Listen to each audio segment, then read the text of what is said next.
बहुसंख्येने इथे उपस्थित आहात, मी तुमचं पहिल्यांदा हार्दिक असं आभार व्यक्त करतो। आणि असा आमचा जर ओबीसी भटक्याविमुक्त जाती जमाती एकत्र आल्या तर या महाराष्ट्राच्या कायद्याच्या समाजाला खतरा झाल्याशिवाय राहणार नाही।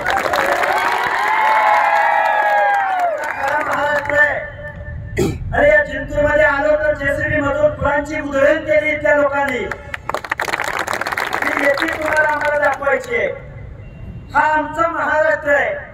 गाववाड्यामधला माळी साडी कोळी तेली हक्कर जंजर समजर बंजेरी लोणारी परी गुराव दर्शी नाविक सुतार वार कुंभार बेळे रामुशी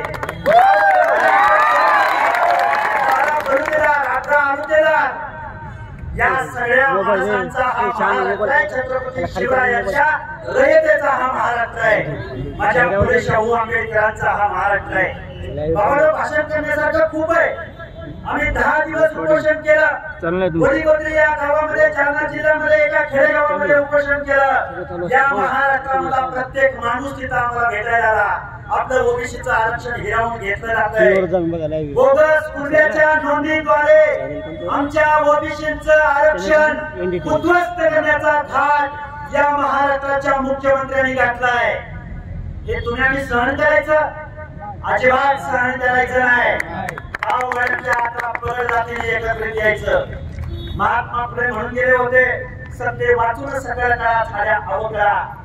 आमचा जरांगे साहेब म्हणतो आम्ही मागास आहोत, आता आम्हाला आरक्षण द्या।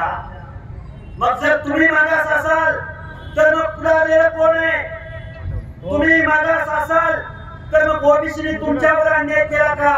अरे आमदार तुमचे, खासदार तुमचे, मुख्यमंत्री तुमचे, आमदार तुमचे, शिक्षण संस्था तुमच्या, डीसीसी बँकांचे चेअरमन तुमचे। अरे पडणारा बी तुमचाच, निवडून येणारा बी तुमचाच, भाजपकडे बी तुम्हीच आणि विरोधी पक्षाकडे बी तुम्हीच। आमच्या गावगाड्यातल्या 18 पगड जातीच्या न्याय हक्काचं आरक्षण जर वाचवण्यामध्ये हे शिंदे सरकार अपयशी ठरत असेल, आमदार खासदार जर शब्द उच्चारणार नसतील, तर गावगाड्यातल्या ओबीसी भटक्याविमुक्त जाती जमातीच्या लोकांना माझं सांगणं आहे, तुम्ही आम्ही एक व्हायचं।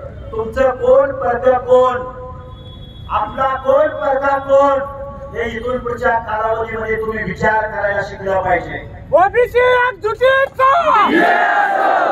मुख्यमंत्री म्हणतात, नगरसेवकांनी जबाबदारीने सांगतोय, एका बाजूला मुख्यमंत्री म्हणतात आम्ही ओबीसीच्या आरक्षणाला धक्का लागू न देता आम्ही आरक्षण देऊ, आणि दुसऱ्या बाजूला जरांगे नावाचा माणूस म्हणतो की आम्ही 80% ओबीसी मध्ये घुसलोय।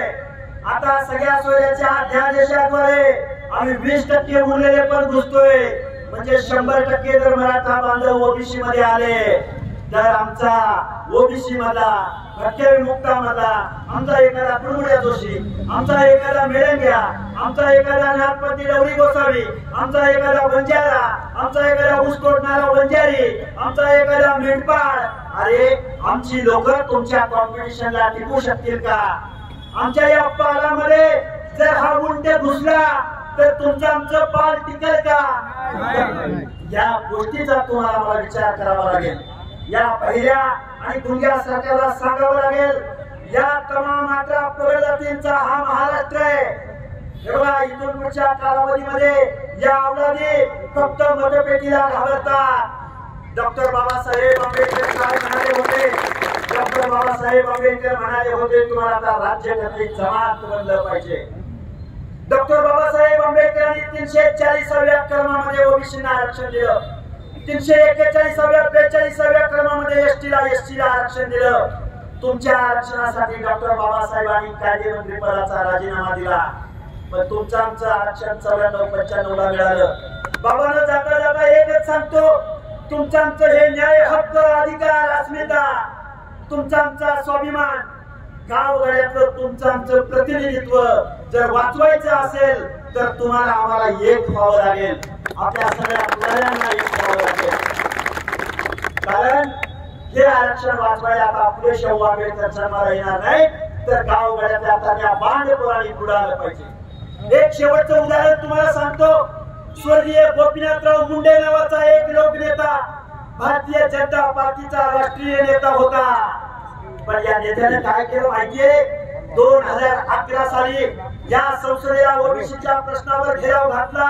त्यावेळी स्वर्गीय गोपीनाथरावजी मुंडे, समीररावजी भुजबळ, लालू प्रसाद यादव म्हणजे आमच्या ओबीसीच्या न्याय हक्काच्या रक्षणासाठी धावून येणारा नेता म्हणजे गोपीनाथराव मुंडे होते।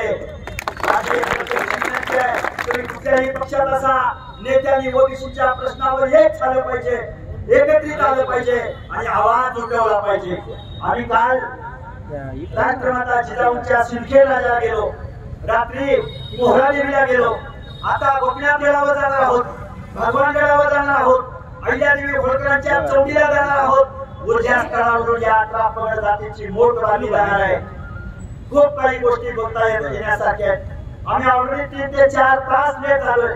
पुढे लोक वाट बघतायत, गावागावामध्ये तरुणी पोरं पुढे येत आहेत। रॅली काढली जाते, 100, 200, 500 गाड्यांची रॅली काढली जाते। म्हणून मात्र तुम्हाला जाता जाता एक करायची विनंती आहे, आम्ही 10-12 दिवस उपोषण केलं, लोकांना अपील केलं। गावगाड्यातला हा महाराष्ट्र पेटून उठलाय, आपल्या हक्क अधिकारावर पेटून उठलाय। जर या सरकारनं नाही ऐकलं तर या सरकारला कुठे पाठवायचं, गुवाहाटीला पाठवायचं, एवढं लक्षात ठेवा। खूप काही गोष्ट येण्यासारखी आहेत, पण एकच गोष्ट तुमच्या समोर सांगतो। माझ्या समोर इथं तहसील कार्यालय आहे, तहसीलदार साहेब इथं येत आहेत।